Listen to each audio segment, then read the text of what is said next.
आप पूछिए, आप क्या पूछना चाहते हैं? स्वामी ये पूछना चाहते थे कि असुरी शक्ति दैवी शक्ति एक अपने आप कहाँ से आ जाती है, कि मतलब कहीं से कोई प्रकट करता है क्या? ये प्रकृति के दोनों गुण हैं। अच्छा, ये प्रकृति के गुण हैं, ये मतलब है प्रकृति ऑटोमेटिक में है, है, ऑटोमेटिक है दोनों। वो प्रकृति में है, वो एक जाएगा एक आएगा। जैसे आप पौधा ले लीजिए, जी छोटा पौधा, जी। या पहले बीज ले लीजिए। हम्म, बीज को आप ज़मीन में रख डाल दीजिए, हम्म, तो समय से उगेगा। ये, जब वो उगता है तब कितना सुंदर लगता है, तो ये तो दैवी गुण है। जब वो बढ़ता है तो कितना और सुंदर लगता है। बढ़ते बढ़ते बढ़ते जब उसकी और जितना बढ़ता है वो तो सुंदर लगता है। लेकिन एक उसका स्तर है, अपने उस लेवल पे जा कर के वो रुक जाएगा। जब तक वो बढ़ेगा तब तक देखने में सुंदर लगता है। और पेड़ को और अपने बच्चे का दोनों का तुलना करिए, तो जब तक बच्चा जो है और पेड़ बढ़ेगा तब तक देखने में सुंदर लगेगा, सुडौल लगेगा, अच्छा लगेगा। उसकी बोली भाषा, रहन सहन, खान पान सब बच्चे का ऐसा लगता है। वैसे पेड़ भी देखने में बड़े सुंदर लगते हैं। लेकिन जब वो एक लेवल जा करके जब स्थिर हो जाता है, और स्थिर हो करके जब वो 2 साल 4 साल जब बीतने लगता है, तो आप वही पेड़ जो है कौआसन लगने लगता है। आप अपने शरीर को पढ़ लीजिए, जब आप बच्चे रहे होंगे तब की उम्र कैसी रही होगी, और धीरे धीरे आप जा करके एक लेवल पे आपका शरीर रुक गया। रुकने के बाद धीरे धीरे धीरे धीरे सामाजिक अच्छाई बुराई आपके जीवन में आने लगा। तो उसको देखते देखते आपका ही अपने ही शरीर कांटा होने लगा कि नहीं? काटा होने लगा।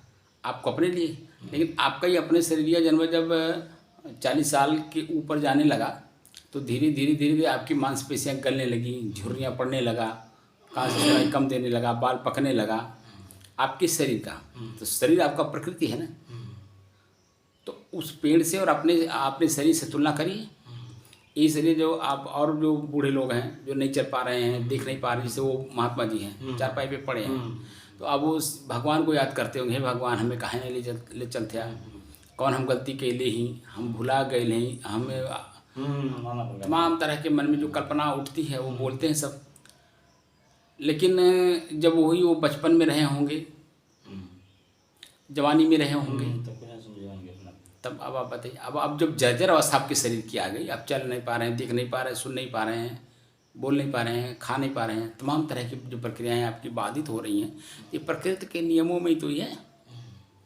तो गुण अवगुण ये सब कुछ जो है प्रकृति का है।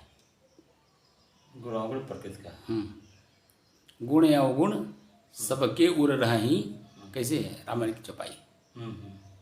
तो ये प्रकृति में है ना, तो रहेगा ही।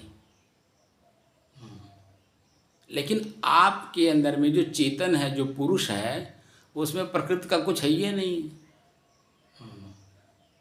तो जब कुछ है ही नहीं तो तभी तो शांत स्वरूप है वो। उसमें क्रिया नाम की कोई वस्तु नहीं है, और क्रिया प्रकृति में है। उत्थान पतन, आन लाभ, ऊंचाई नीचाई, सब कुछ जो कुछ भी है वो सब प्रकृति में है। तो दैवी गुण और आसुरी गुण भी दोनों तो उसी के हैं, प्रकृति के।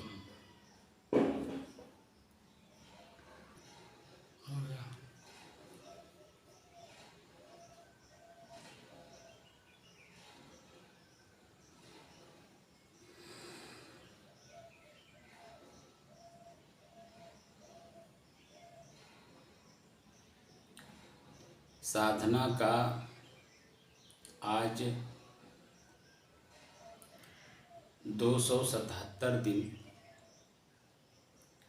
तारीख 8 अगस्त सन 2022, दिन सोमवार।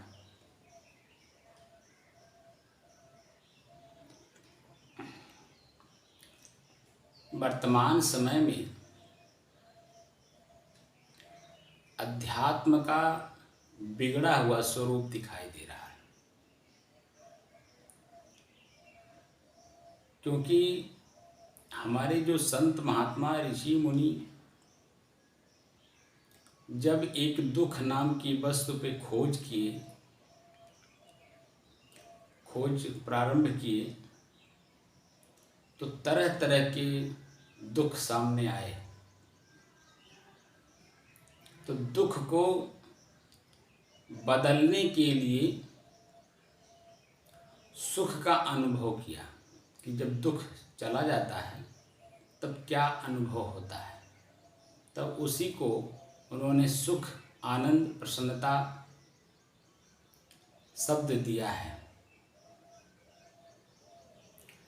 तो दुख नाम की वस्तु पे खोज हुई, खोज का जो परिणाम आया आनंद की अनुभूति,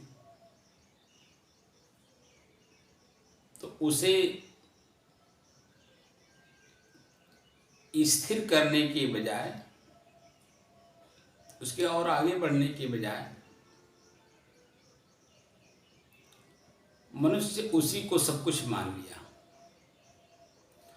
और मान करके इसमें बहुत सारी और भी चीज़ें इसमें जोड़ दिया, जैसे हिंसात्मक चीज़ें, बलि प्रथा, नर बलि, पशु बलि, जो कि दुख नाम की वस्तु पे खोज हो रहा है। अब खोज, जो भी शरीर में दुख आया, उसका जो शरीर है, शरीर के अंदर में जो दुख आया, जैसे सर्दी, जुकाम, बुखार, खांसी, अन्य प्रकार के रोग हैं, तो उस समय में अस्पताल नहीं, कोई वैद्य नहीं, कोई डॉक्टर्स नहीं, तो जो व्यक्ति जहाँ पर रहता था, अपने इर्द गिर्द जो प्राकृतिक पेड़ पौधे उनके पास दिखाई दिए, उन्हीं का उन्होंने प्रयोग किया और उनका जो शारीरिक दुख है वो उससे मिटने लगा। तो उससे उत्पन्न हुआ आयुर्वेद। खोज के दौरान ही आयुर्वेद आया। बात समझ रहे हैं? जी जी। जब खोज हो रहा था तो पहले तो शरीर को निरोग करना जरूरी था, इसलिए शरीर के अंदर में जो, क्योंकि ज्ञान भी शरीर से ऊपर का था भी नहीं, ये भी बात थी। मैं शरीर नहीं हूँ ये ज्ञान भी नहीं था, मैं ही शरीर हूँ ये ज्ञान था। तो शरीर की में जो कुछ भी उत्पन्न हो रहा था उसे वो देखना शुरू किए। तो जितने बुराई, सर्दी, जुकाम, बुखार, खांसी, मैल, ठंडी, गर्मी, बरसात, भूख, प्यास, जो कुछ भी उनको सामने आया, उन सभी चीज़ों को देखना शुरू किया। और देखते देखते जो उसका देखने पे जो चीज़ें आ रही हैं उसका निवारण क्या है, उसको अपने जीवन से निकाला कैसे जाए, स्थिर कैसे किया जाए, अब इसके बारे में खोज होने लगा। तो आयुर्वेद का ज्ञान वहाँ लोगों को उत्पन्न हुआ। तो अलग अलग छोटी छोटी टुकड़ियों में समाज में बंट करके लोग रहा करते थे।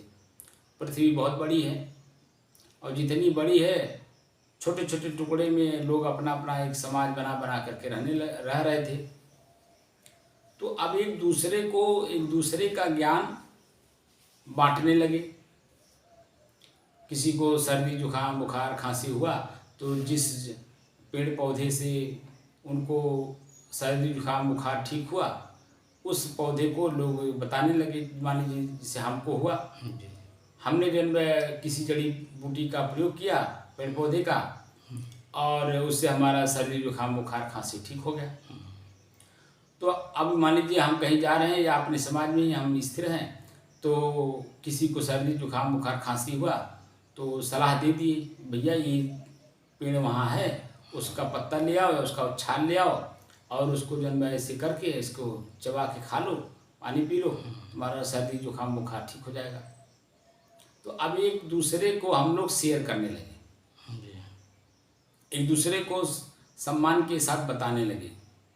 तो वह आयुर्वेद। तो धीरे धीरे कोई उसमें जो चतुर लोग थे, तो सबके अंदर में जो ज्ञान था आयुर्वेद, आयु माने जीवन, जीवन को सुचारू रूप से चलाने के लिए या सर्दी, जुकाम, बुखार, खांसी, ठंडी, गर्मी, बरसात, जो कुछ भी बचने का जो उपाय था वो बताने लगे। तो चतुर चालाक जो है आगे चल करके उसको लिटरेचर में लिखने लगे, लिटरेचरबद्ध करने लगे। तो जब वो लेख लिख दिए अब वो लेख जो है बहुत सारे लोग ऐसे थे, अभी आप ही के समय में बचपन में आप आज के 70 साल पहले जाइए तो कितने लोग पढ़े लिखे लोग थे। बहुत कम थे। एक चिट्ठी अगर किसी को कहीं भेजना होता था तो खोजना पड़ता था बाबू के पढ़ा लिखा बा। या कोई चिट्ठी कहीं से आ गई है तो उसको पढ़ाने के लिए गांव में खोजा जाता था बाबू के पढ़ने वाले हैं। तो उस समय में बिरले लोग कोई पढ़े लिखे लोग हुआ करते थे, या बिरले लोग जो है उसको पढ़ने की पढ़ पाते थे। तो जो पढ़ करके पढ़ लेते थे उन लोगों ने फिर आयुर्वेद माने एक वैद्यकी का काम करने लगे। कोई भी व्यक्ति कहीं यहाँ से आता था दुखी पीड़ित, तो उसको जब वो दवा देता था वो ठीक हो जाता था। तो वैद्य जी वैद्य जी वैद्य जी वैद्य जी करके जो है वो प्रसिद्ध हो गए। तो ऐसे ऐसे करते करते अच्छाई बुराई में अच्छाई आने लगी, समाज में एक अच्छा समाज का निर्माण होने लगा।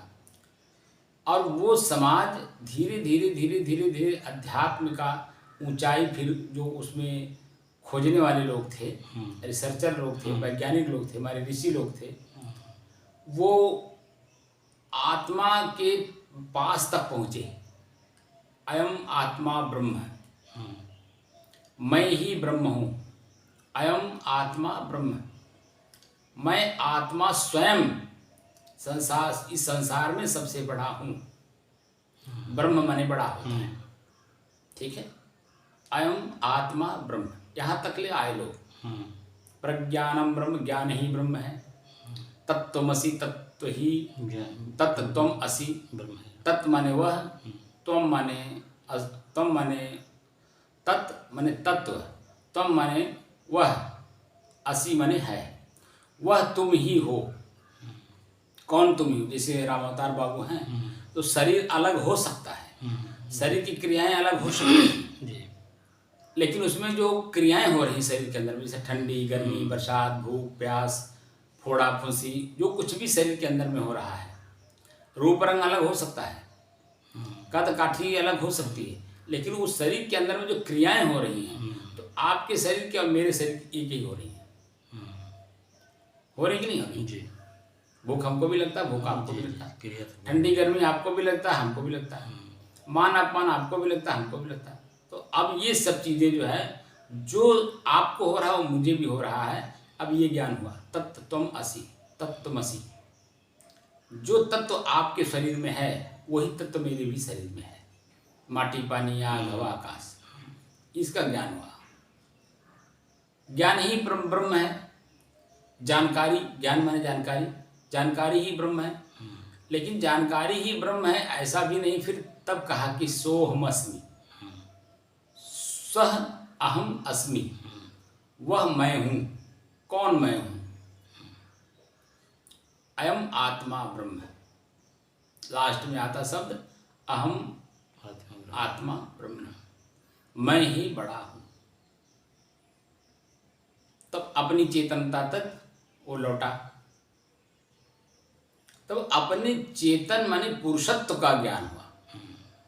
अब मैं ही मालिक हूँ इस शरीर का, तो वो मालिक कौन है, कहाँ रहता है, कैसा है, किस रूप रंग का है? तो एक रूपरेखा दे दिया। क्षीर सागर में भगवान विष्णु बैठते हैं, जो आप फोटो में देखते हैं। मैंने एक दिन आपका चर्चा भी किया था। तो इस शरीर के अंदर में जो ब्रह्म है, ब्रह्म ने स्वयं आत्मा यानी चेतन पुरुष क्षेत्रज्ञ, क्षेत्र हमारा शरीर है, इसी क्षेत्र के अंदर में एक क्षेत्रज्ञ रहता है, मालिक रहता है। तो मालिक कौन है? चेतन। और चेतन कैसा है? शांत। ब्रह्म जो विष्णु का रूपरेखा दिखाया जाता है, शांत। क्षीर सागर में सांप के सैया पर लेटे हुए हैं, और सांप का जो मुंह है वो उनके सिर के ऊपर है। लक्ष्मी उनका पांव दबा रही, लक्ष्मी माने माया, सांसारिक चीजें उनका पैर दबा रही हैं। यानी अपने आप में शांत स्वरूप जो हो वो स्वयं अपने आप में विष्णु है, चेतन है, पुरुष है। प्रकृति लक्ष्मी है यानी स्त्री है, आपका शरीर स्त्री है, इसीलिए कबीर साहब कहते हैं इच्छा रूपी नारी अवतरी। शरीर में तो इच्छा होती है, तो इच्छा रूपी नारी अवतरी तासु नाम गायत्री धरी। गायत्री एक छंद है, छंद है। तो जब जैसे जैसे ज्ञान होता गया और लोग जो है छंद प्रबंध के माध्यम से लोगों को ज्ञान देते गए, तो उस समय में छंद प्रबंध लोग समझते थे। ज़्यादा लोग तो नहीं समझते थे, लेकिन कुछ तो समझदार थे जो उसको हिंदी में और उस भाषा में रूपांतरित करके लोगों को समझाते भी थे। तो धीरे धीरे उन लोगों के अंदर में चेतना का बोध हुआ और मोक्ष प्राप्त करने के लिए वो साधन का प्रयोग करने लगे कि हमारी पांच इंद्रियां, पांचों इंद्रियों का विषय यही हमें दुख का कारण बना रहे हैं। पहले तो अनेकों दुख देखे, फिर छांट करके उसमें से ले आए तो 25 ले आए, 25 से फिर 5 ले आए, तो पंच प्रकृति की अपने व्याख्या जन में सब कुछ होने लगा। तो मात्र 2 ही चीज है, प्रकृति और पुरुष, जड़ और चेतन। तो भगवान और ईश्वर का जो प्रयोग हुआ वो इसीलिए हुआ, जब इसका जैसे जैसे ज्ञान बढ़ता गया शब्द शॉर्टकट होता गया। पहले बहुत बड़ा बड़ा शब्द होता था, फिर धीरे धीरे धीरे धीरे धीरे उसमें शॉर्टकट आने लगी।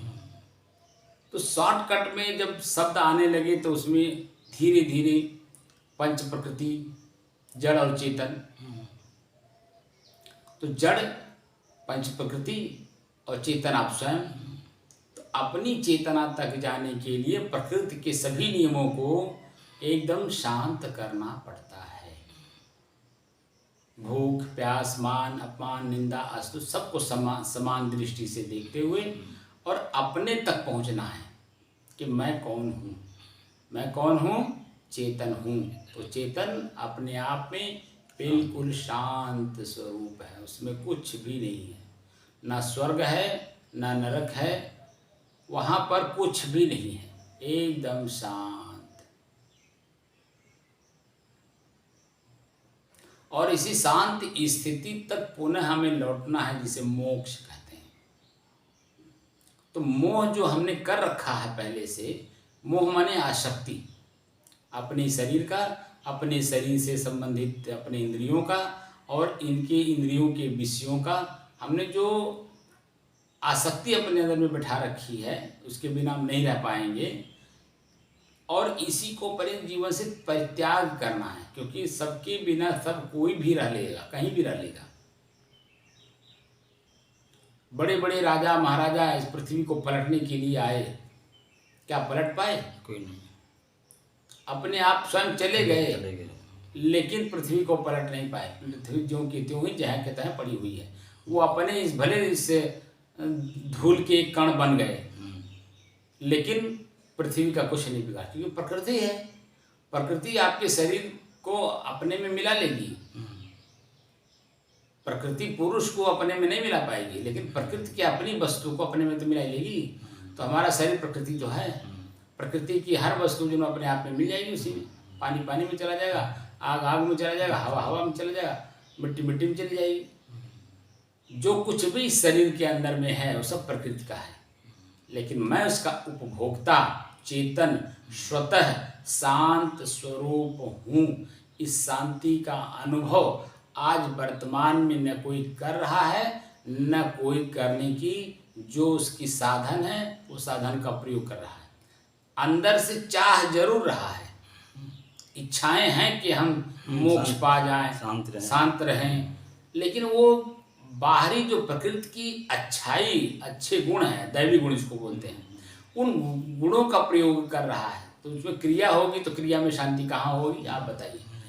क्रिया चाहे अच्छी की हो चाहे बुरी की हो, जब तक क्रिया होती रहेगी आपका मन मस्तिष्क कभी शांत नहीं हो सकता है। अगर शांत होना है तो दोनों को समान दृष्टि से देखते हुए, इसको समदर्शी कहते हैं। समदर्शी भाव में उस क्रिया को करिए और अपनी शांति को हमेशा बरकरार रखिए, हमेशा वर्तमान में शांत रहिए, क्योंकि अच्छाई में बुराई और बुराई में अच्छाई दोनों तो एक दूसरे के पूरक हैं। दिन है तो रात है, रात है तो दिन है। ये तो हमें 8 घंटा 12 घंटा के बाद दिखाई देता है, लेकिन प्रकृति के जो नियम हैं वो पल पल बदल रहे हैं, क्षण क्षण बदल रहे हैं, सेकंड सेकंड बदल रहे हैं, ये हमें दिखाई नहीं देता है। लेकिन जैसे आप शांत होते हैं ये सारी चीज़ें आपको दिखाई देती हैं, और जो पूर्व में कार्य हो चुके हैं उसके परिणाम तो भोगने ही भोगने हैं। जो आज होना है इसी पे सावधान रहना है कि आज ऐसे कोई गुण अवगुण ना मेरे से हो जाए कि जिसका परिणाम मुझे आगे भोगना पड़े, वृद्धि न हो। इसलिए शांत भाव से जो कुछ भी मेरे सामने उपस्थित हो रहा है, कोई हमें आदर दे रहा है वो मेरा पहले का दिया हुआ है, आज उसको भोग लेंगे, वो मिट जाएगा। आगे के लिए हमें उनका आदर अगर करेंगे तो आगे वो आदर आपको देंगे। अगर आज उन्होंने तो आपको आदर दिया, नम्रता का प्रतीक दिया, और आपने उसके भाव को न समझ करके उल्टा बोल गए तो आपका जो भाव यहीं समाप्त हो जाएगा। आगे का जो भाव आएगा वो आपका दुख के रूप में आएगा, परेशानी के रूप में आएगा, क्योंकि आपने उनके भाव को समझा नहीं, और न समझने के कारण जो शब्द आपने बोला उनको ठेस पहुंचा। क्योंकि प्रकृति है, प्रकृति में बदलाव है तो बदलाव होगा ही। तो आपको भी फिर आगे जब आपको वही भाव मिलेगा, गाली का भाव गाली, तब आपको लगेगा यार हमने इनको गाली दिया था और आज हमको गाली सुनना पड़ रहा है। तो सुन करके सहन करने की क्षमता, अच्छाई और बुराई दोनों की क्षमता, और समदर्शी भाव, एकदम समदर्शी भाव, और इस भाव में जो भी आया भगवान कृष्ण के मुख से कहलवाया गया है। गीता एक ही शब्द का 700 श्लोक का व्याख्या है, और गीता के प्रथम अध्याय प्रथम श्लोक के प्रथम लाइन के तीसरे शब्द में है समवेत्ता। धर्म क्षेत्रे कुरुक्षेत्रे समवेत्ता युयुत्सवः। उसका जीवन ही उत्सव हो जाता है जो समदर्शी होता है, क्योंकि हमेशा दुख आया तो भी देख रहा है, सुख आया तो भी देख रहा है, और दोनों आ करके आपको छू करके प्रभाव डाल करके आपको वापस जा रहे हैं, ये भी दिखाई देता है। दुख आया तो पीड़ित नहीं होगा, सुख आया तो आनंदित नहीं होगा। वो जान रहा है एक दूसरे के पूरक है, एक आएगा तो एक जाएगा, एक आएगा तो एक जाएगा। वो समदर्शी होता है, समदर्शी। सम माने बराबर, दर्शी माने देखने वाला। चेतन जब शांत स्वरूप में रहता है, अपने आप में रहता है, तो वह सभी लोगों के अपने गुणों को जान करके उनके साथ वैसा व्यवहार करते हुए अपने आप को बचाता हुआ चलता है। नहीं तो आपकी शांति भंग हो जाएगी। अगर आपने गाली का बदला गाली दे दिया, प्रेम का बदला प्रेम दे दिया, तो पता चला कि जब आप उसी में से बह गए। वहाँ आपको जब ये लेवल आपका आ जाए, आपका मन शांत हो जाए, अब अपने शांति की स्थिति को बढ़ाना है, तो इन दोनों को आते हुए देख करके इनमें बहना नहीं है। कोई हमें प्रेम दे दिया तो प्रेम से उनके पीछे पीछे लग गए, ऐसा नहीं है। ठीक है, उनका कर्तव्य था, उन्होंने प्रेम दिया, हमारे आचरण को देखा, आदर्श दिया, भाव दिया, प्रेम दिया, उसको वहीं तक सीमित रखिए। कोई आपको आपके भाव को समझ नहीं पाया तो गाली दिया, हाउ देखा हट्ठा कट्ठा नौजवान, कोनो काम लायक नहीं, कोनो काम धंधा नहीं, दुनिया भर की बात हम लोगों को सुनने को मिलता है। लेकिन हम लोग कुछ नहीं, बिल्कुल शांत भाव। संत का प्रवृत्ति यही होती है कि वह दुख और सुख दोनों में समदर्शी होता है, शांत होता है, तब संत का पद आता है। और संत ही एक ऐसे पद है जिसका हृदय जब शांत हो जाएगा तो वही शांत के पद पे जाएगा। उसकी स्थिति अपनी बिल्कुल एकदम भगवान विष्णु की तरह। ये समाज ही आपका सर्प है, आपको डसने के लिए हमेशा जब लोग तैयार हैं। आपकी जो शांति स्थिति है उसको भंग करना, ये डसने का मतलब आपकी शांति स्थिति को भंग करना।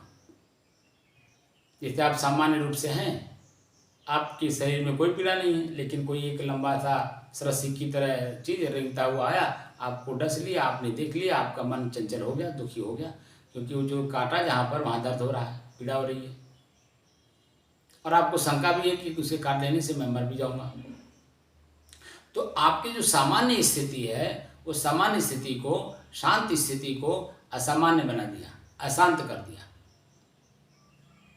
तो ऐसी स्थिति आपकी अगर बन गई है तो सामान्य स्थिति हमेशा समदर्शी भाव में हम रहें, इसका बहुत बड़ा ख्याल रखना आपका स्वयं का कर्तव्य है।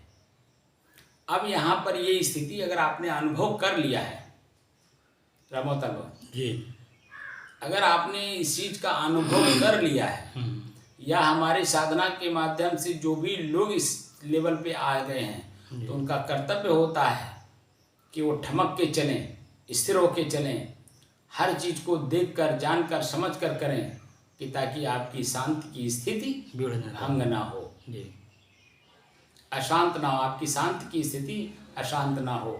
इस बात का ख्याल रखना, सावधानी बरतना अभी आपका कर्तव्य है। और अपनी शांति को और बढ़ाना, जितना ही आप स्थिर होंगे उतनी आपकी शांति की स्थिति और बढ़ेगी।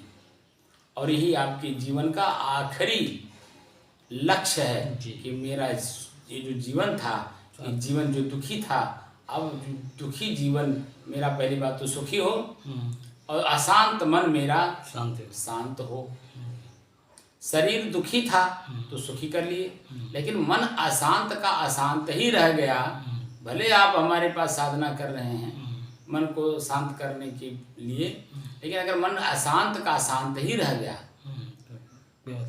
तो इस अच्छे कर्म का फिर लाभ क्या मिला? ये अच्छा कर्म ही दैवी गुण है। साधना आप कर रहे हैं दैवी गुण में आता है, तो आपके इस दैवी गुण को पालन करने से लाभ क्या मिला कि आपका मन अशांत का अशांत ही बना रह गया। इसीलिए समय समय से जब हमारे मन मस्तिष्क में कोई भी मोह उत्पन्न होता है, प्राकृतिक गुण उत्पन्न होते हैं अच्छे बुरे के रूप में, मेरी पत्नी है, मेरा बेटा है, मेरा घर है, मेरा रुपया है, मेरा ये, मेरा खेत, मेरा जमीन, जैसे मन में उत्पन्न होता है तो उसकी आखिरी चीज को देखी जाती है, क्या उससे हमें शांति मिलेगी? पत्नी है तो पत्नी क्या हमें शांति दे रही है, सुख दे रही है, क्या दे रही है? तब इसीलिए कहा जाता है कि भगवान को पढ़िए ईश्वर के सहारे। क्या है? भगवान को पढ़िए ईश्वर के सहारे, या भगवान को जानिए ईश्वर के सहारे। भगवान आपका शरीर, ये मैंने आपको बताया था। अपने शरीर में कौन से भाव उत्पन्न हो रहे हैं, क्योंकि मन भी शरीर ही में रहता है। तो शरीर और मन दोनों कोई अलग अलग है नहीं, दोनों एक दूसरे के पूरक है। मन और शरीर, एक मन जो है सूक्ष्म शरीर है और शरीर प्रकृति का है स्थूल शरीर। तो पहले मन में उत्पन्न होता है फिर शरीर में उत्पन्न होता है। अगर शरीर में उत्पन्न हुआ, मान लीजिए कि चूटा काट लिया तो मन मस्तिष्क में आ गया, तो मन बन गया नहीं, चूटा काट लिया मन बन गया। तो जो मन मस्तिष्क है या शरीर है, इसे शांत कौन करेगा? शरीर मेरा है, मैं शरीर नहीं हूँ, ये सब कुछ मेरे हैं, तो मेरा ही कर्तव्य होता है कि इनकी चीज़ों को सामान्य बना करके शांत रहें। और मन की गतिविधि को भी जो है हम शांत रखें। मन, चित्त, बुद्धि, अहंकार, इनको भी शांत रखना है, क्योंकि और फिर कारण शरीर में ही वापस लौटना है, नहीं चेतन में अपने स्वयं में लौटना है। तो अपनी जो शांति की स्थिति है यही आपका सब कुछ है। और इसी लेवल पे आपको ये जो साधना है, इस साधना के माध्यम से आपके स्वतः की चीज़ों को स्वतः आप जान लें और जान करके उपभोग करने की कला आ जाए, ये मैं यहाँ सिखाना चाहता हूँ। और जो आपका मन मस्तिष्क भूत और भविष्य में था, वर्तमान में रहता ही नहीं है, तो भूत भविष्य को त्याग करके वर्तमान में जो भी व्यक्ति शांत रहेगा वो वर्तमान में रहेगा। तो शरीर में क्या उत्पन्न हो रहा है, परिवार में क्या उत्पन्न हो रहा है, समाज में क्या उत्पन्न हो रहा है, और फिर मेरे मन मस्तिष्क में क्या उपज रहा है, वो तुरंत देख लेगा और तुरंत उसको अपने मन मस्तिष्क से ही शांत कर लेगा, स्वयं अपने आप में ही शांत कर लेगा। हमने देखा है बहुत बहुत बड़े बड़े लोगों को, बड़े बड़े धैर्यवान लोगों को, जो पूर्व के बहुत संस्कारी लोग हैं, गोली लग गया। जैसे भी कारगिल की लड़ाई में एक यादव जी को कितनी गोलियां लगी थी? 14 गोली लगी थी बताते हैं, और 14 गोली लगने के बाद भी वो मरा नहीं।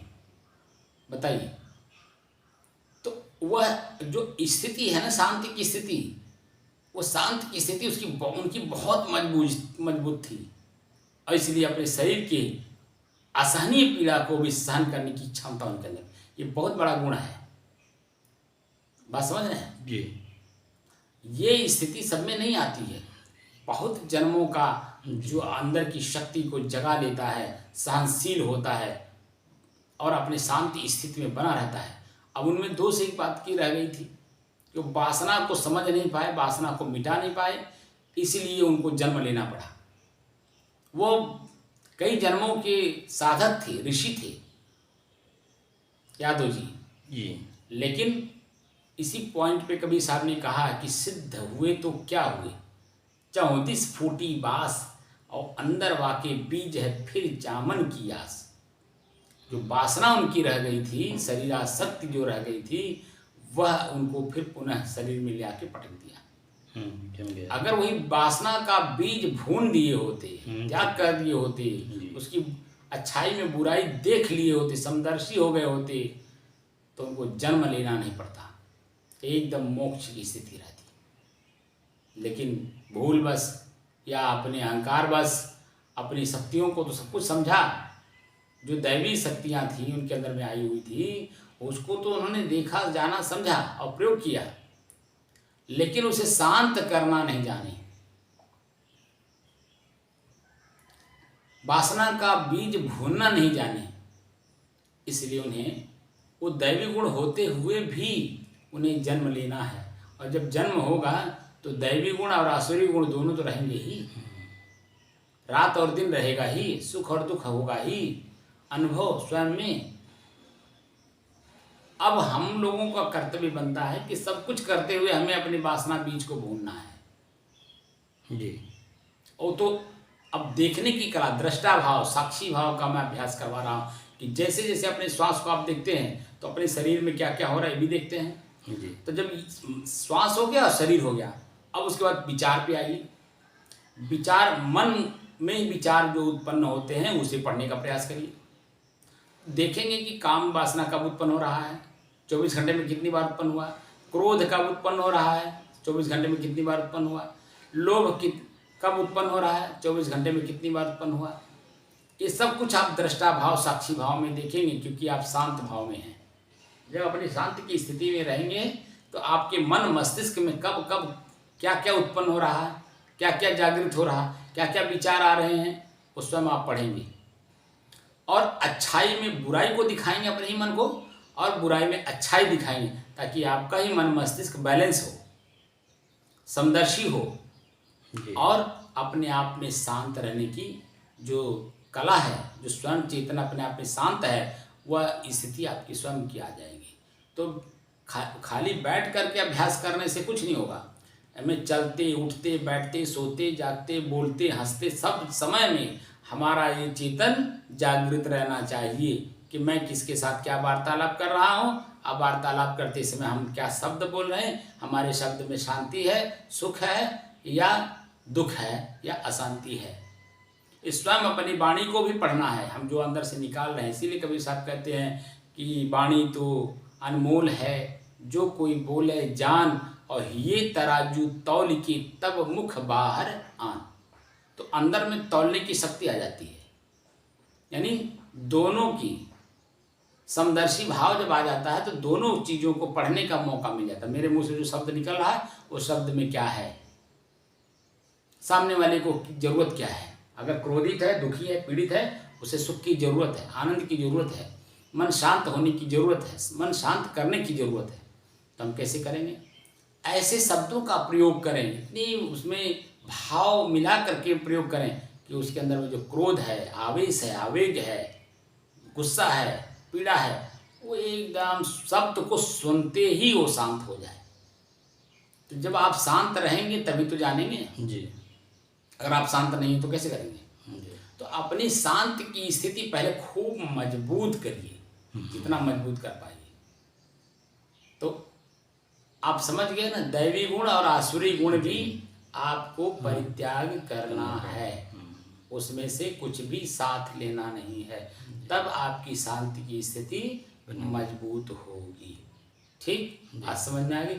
अब इसका अभ्यास करना, हमने जानकारी, ज्ञान तो दे दिया, ज्ञान माने जानकारी, अब प्रैक्टिकली में अभ्यास में उतारना है। जितना ही आप अभ्यास में उतारेंगे, अभ्यास करेंगे स्वयं आप, मैं जो कह रहा हूँ तो अभी तो मेरे खाली आप मेरे मुंह से सुना आपने, अपने कान से, जी। अब जब उसको प्रैक्टिकल करेंगे तब तो उस चीज़ को जानेंगे मैंने सही कहा गलत कहा जी जी अनुभव तो और हुआ। सही है या नहीं है, जी। स्वयं आप चिंतन करेंगे जी और अगर सही है तो उसे स्वीकार करिए करेंगे। और अपने आप पे शांत होइए।